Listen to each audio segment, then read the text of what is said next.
Now for our final trade of the day, we are bringing in Scott Bauer, the CEO of Prosper Trading Academy. We'd love to get your Prosper perspective on the market.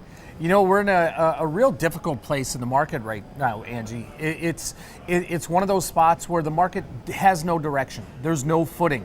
Economically, things have been looking really good, but of late, we've seen some reports come out that have actually, seems like the economy might be slowing just a tad. So whereas just a few weeks ago, it was all but a certainty that the Fed was going to raise rates an additional 2 times this year, now there's definitely some question about that. So, what we had just a few weeks ago, a month ago, about a steamroll of the marketplace right here, it's a little bit difficult. But we do have earnings season right around the corner, and to me, that is the catalyst. That is what's really going to make or break this market going into the latter half of the year. What do you think about trade tensions?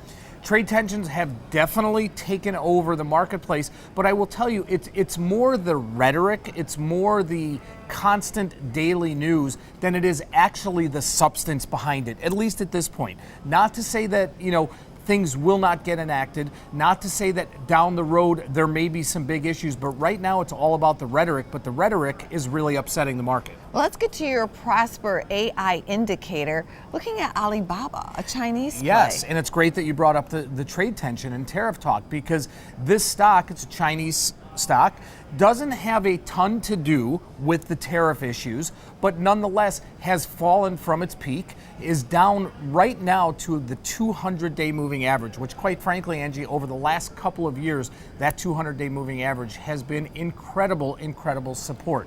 Now, this is a stock I look at to bounce off of here.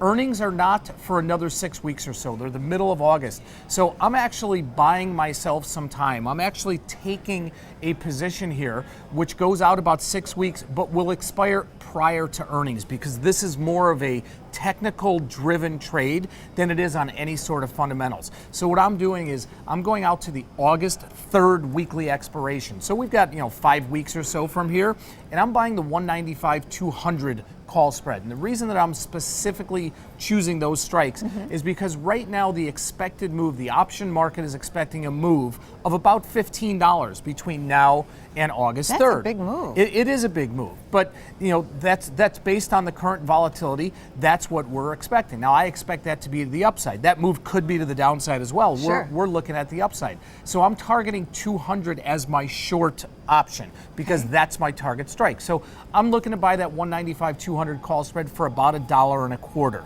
So if I can do that with a max value of $5 on that, that gives me 3-to-1 reward to risk, which is really good reward to risk. So this is a bullish play to the upside. I've bought myself some extra time than what I normally do. We'll see how it plays out. I'm so glad that you picked that stock as well, because there's such a big options trade right now. A lot of people are in this trade. It is, and I like that also because it's very liquid, easy to get in and out, which is something that, as a trader or as an investor, I want to be able to have liquidity. I want to know that if I need to get out of the trade, I can get out of the trade. Or if I want to get in, it's going to be easy to get in.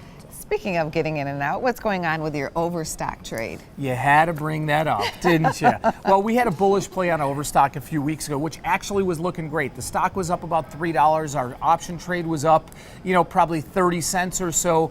And then the news came out last week about these online retailers, specifically Amazon, but overstock falls into that category, about this whole tax issue. And quite frankly, the stock has fallen out of bed.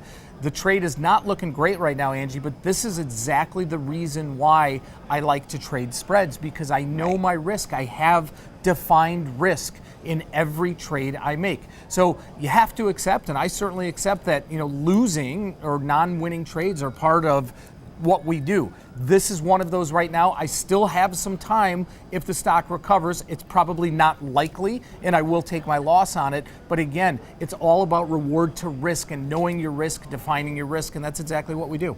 Don't lose your shirt. Thanks for coming on this show. Thank you. Check out businessfirstam.com to find out where to see our entire show. And don't forget to like, follow, and share Business First AM.